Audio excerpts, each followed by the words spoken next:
เธอทำอะไรของเธอ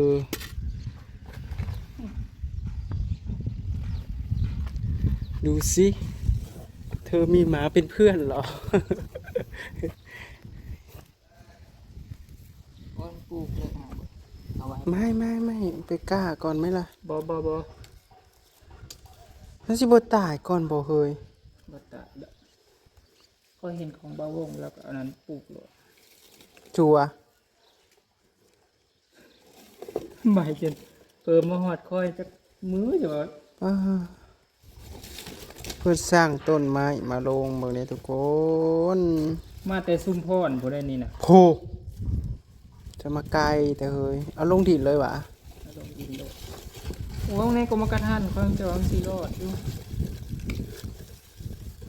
รอดมันต้องรอด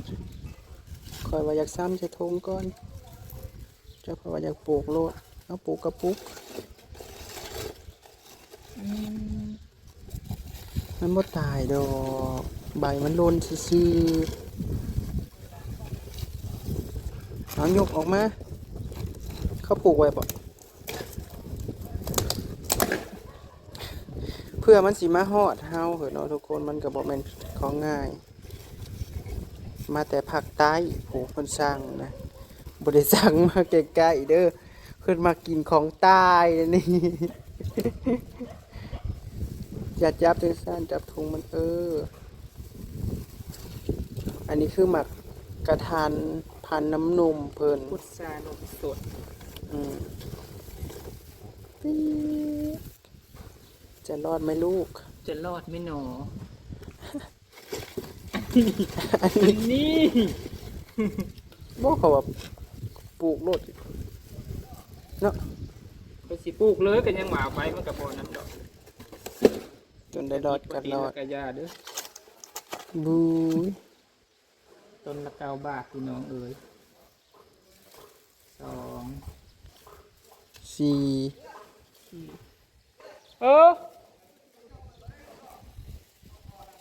อันใด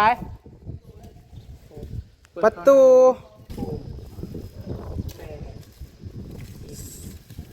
12 14 16 18 20 21แถมมันหนึ่งเท่านะอากู ราคา420 บาท โอ้ บวกค่าส่ง บวกค่าชงอีก อ้าวกับค่าส่งก็140 บาทน้ำเจนี่เด้อ เออเบี้ยมักกระทันใหญ่ มันต้องแน่นอนเนาะ มันต้องอันใดจะสิลงดินเลยเหรอเฮ้ยพักไว้ก่อนไหม อันนี้นะพัก ให้เราลงไปไหวอยู่ลุงปุ๊บลงไปไหวอยู่โฮมมันก็ไพ่ผม ตัวอาหารมันอะไรอยู่ดี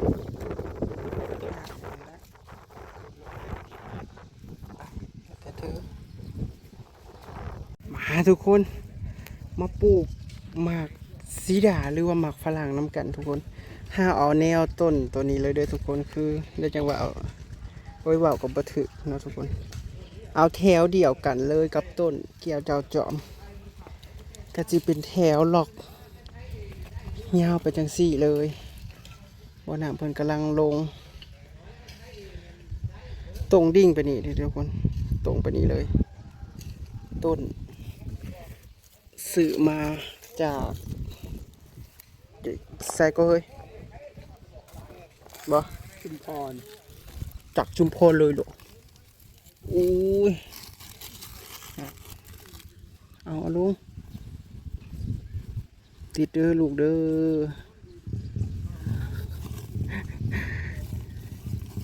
อยานมันบดติด เหลือไปเสื้อมันสิบ่ติด ถ้าโคตร ติ น้ ดก็สั่งใหม่นี่ ำก็โคตรน้ำซุ่มๆเนาะลงได้ดิทุกคนรอบนี้ชาวกว่าต้นเลยนะรอบบ้านเลย ห่างจากหัว1.50 ทุกคนอุ้ยหอดบ่1.50ประมาณ1.20 เนาะ ประมาณเม็ดยี่ห่างจากหัว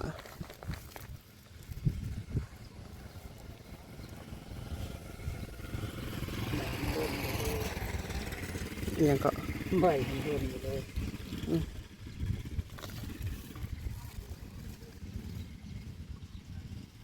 ฝรั่งกิมจู ฝรั่งเม็ดเล็กฝรั่งเม็ดน้อย เดี๋ยวจะสิหาพุ่นหายังมาโปบกบเด้อทุกคน ขี้เพื่องเลยได้ ขี้เพื่องกะนี่เด้นี่ไปขอเพื่องน้ำลาวนี่นี่นะแค่เมื่อเราในแห่งมุนอุยปุอยู่นะ เนาะ หาเพื่องมาโกบเงามันก่อนขางเฮียนโมเดิร์นเขานี่แหละ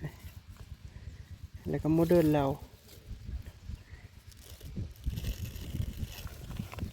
มันจะปิวนะมันจะโฮกนะเอาทำไมต้องเด็ดออก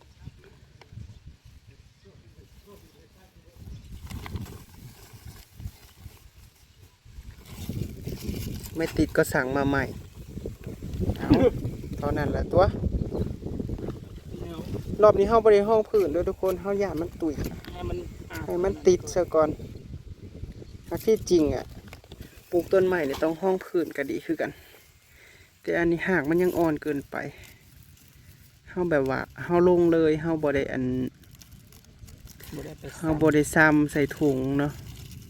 เฮาก็เลยลงเลยจังสิเป็นอะไรแล้วเอาลองเบิ่งอันนี้มันอยากให้ตุ่มมันแตกเดี๋ยวไปหาเอาขี้เพืองมากรบเง่ามัน ที่ดอกตามันใส ตามันยังงามอยู่ตามันยังใสปิ๊งปิ๊งอยู่จากนี้ไปนี้จักต้นนี่2 4 6 7 ต้นพี่น้องหน้าถนน7 ต้นเพราะว่าโซนตัวนี้นี่จะเป็นมักฝรั่งเบ้าน้ำเนาะทุกคนจะคาดเป็นตัวแอล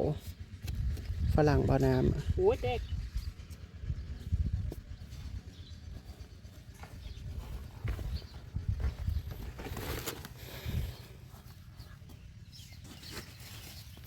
นี่จะเป็นแถวเป็นแบบนี้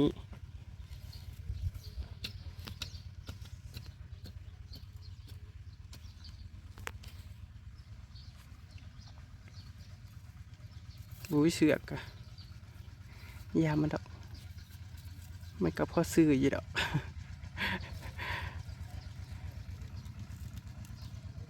ใส่เสือกแน่คักแน่ไรยามันบดตกยามันขี้ลายพี่น้องปลูกให้มันเป็นแนวรั้วเป็นตัวแอลไปเลยชืดอย่างนี้นี่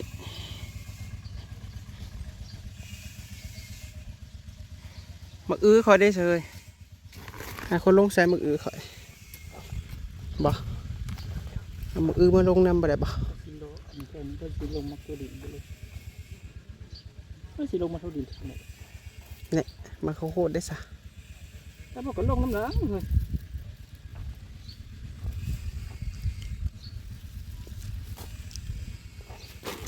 เอาออกไปได้นี่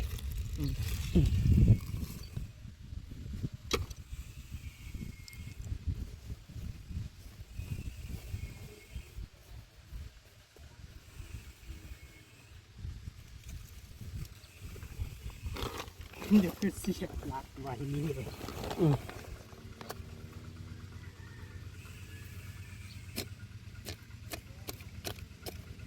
คอยโบปลูกแล้วทุกคนขอยยามันบอดขอยยามันบอโดกของเพิ่นให้เพิ่นปลูกซะเพิ่นผู้เคยปลูกโดก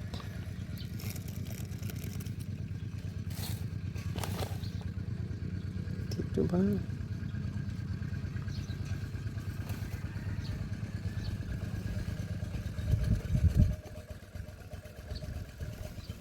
เสียบลักกระดอกแกเดถ้าเป็นไปได้นะเอาผ้าสแลมมาอ้อมไว้เนาะ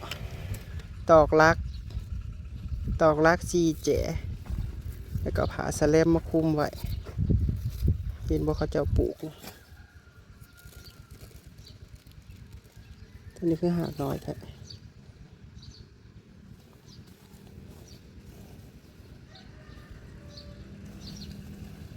ปลูกไว้เพื่อเฮามาอยู่กันใหญ่เติบเลยเนาะทุกคน ประมาณปีปลายเนาะตอนนั้นเขาปลูกนะ 6 เดือน 7 เดือนก็ได้กินแล้วมาก เฮ้ยอันนั้นเขาเจ้าซ้ำใส่ถุงเลยได้ที่เขาเจ้าขาย3ต้นร้อย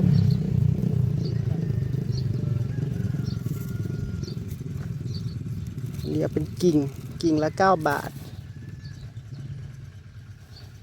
ใส่แดงนะเพื่อน ยังสิเอาอีกเหรอ เธอมีที่เหรอ ถามหน่อยเหอะ ใส่แดง ไม่นะทางนั้นเราหมักม่วงนะทางนั้นน่ะ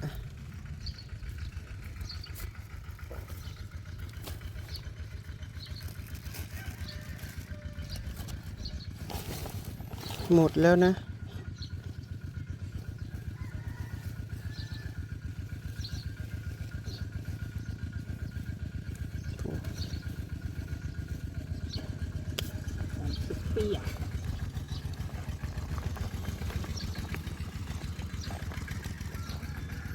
หญ้าก็เริ่มขึ้นแล้วเขาปลูกเป็นแถวอันไดเลยนะทุกคนมีแต่หมักฝรั่ง เนี่ย ปิดบ่ออกไปมันอยู่บ่ต้องปิดกะยาบ่ต้องปิดกะยาซุ่มนี้แล้วสิติดง่ายนี่มันดินซุ่มได้สิไปคอฟางนำข้าเจ้าข้างๆข้าเจ้าคือสิบ่ได้ใส่ได้ล่ะ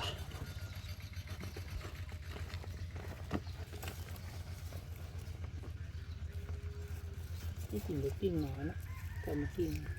หึ อยากปิ้งมัน ที่จริงก็ง่ายๆนึงยามันสิแตก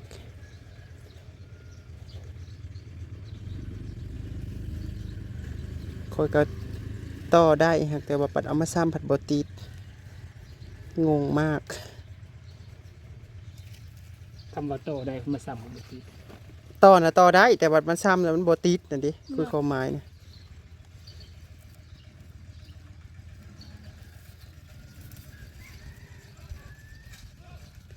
ก็ถือว่ามื้อนี้ก็จะลงมักซิดาเนาะทุกคนคอยปลูกไปทีละนิดทีละนิดเดี๋ยวมันก็หลายเองดอก ขอย่านแต่เดินขอได้เล่นน้อยอันนี้ก็จะเป็นมักซิดาแล้วก็มื้อนี้บ่น่ามื้อก็สิลงมักซิดาแล้วเพิ่นก็จะลงอันอหย่างมักโทดิน ส่วนบ่เอื้อก็สิลงอันฟักทองหรือว่ามักอึนั่นแหละก็สิ โอ้ยกูได้แหงแค่ตัวนี้ จะสิไปหาโฮสปูทางหลังปูเต็มอยู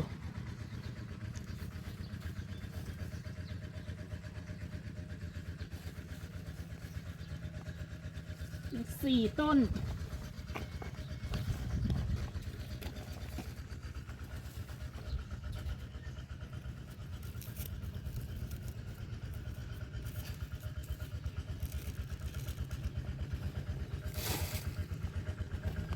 ยามันจะแตก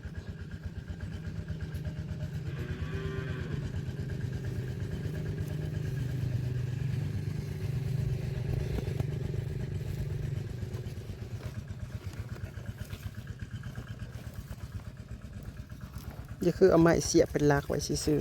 ๆก็ดอกแกแด่อยู่ เนาะว่าได้มีใบเลย แต่ว่าบ่มีใบก็ดีอย่างหนึ่งเดี๋ยวทุกคนมันบ่ดูดน้ำในลำดูดน้ำในลำต้นของเขา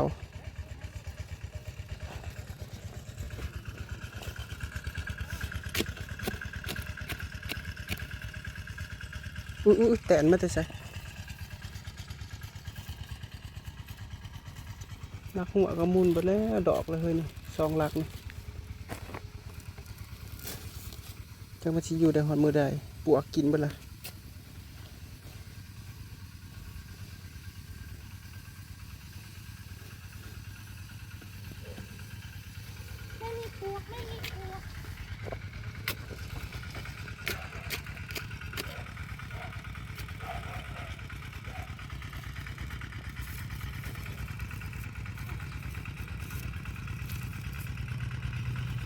ตัวให้มาอยู่ก็ได้กินมากนั้น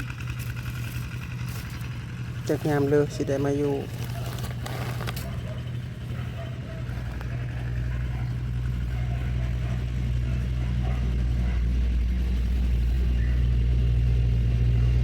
จบข่าว เบิดเดี๋ยวเบื่อสิไปขอฟังน้องพระเจ้าก่อนพี่น้อง ก่อนสีหดค่ะจะเสียงเลย ไป เปิดน ครับแล้วพระจากก่อนละกันว่าสุขุสุคนขอขอบคุณทุกคนที่เข้ามารับชมคลิปบ่นำเด้อเฮาก็ยังสิพากันขมุกขมุนอยู่นี่แหล้วเนาะพี่น้องเนาะติดตามอีพีหน้าเด้อ ำต่อหรอ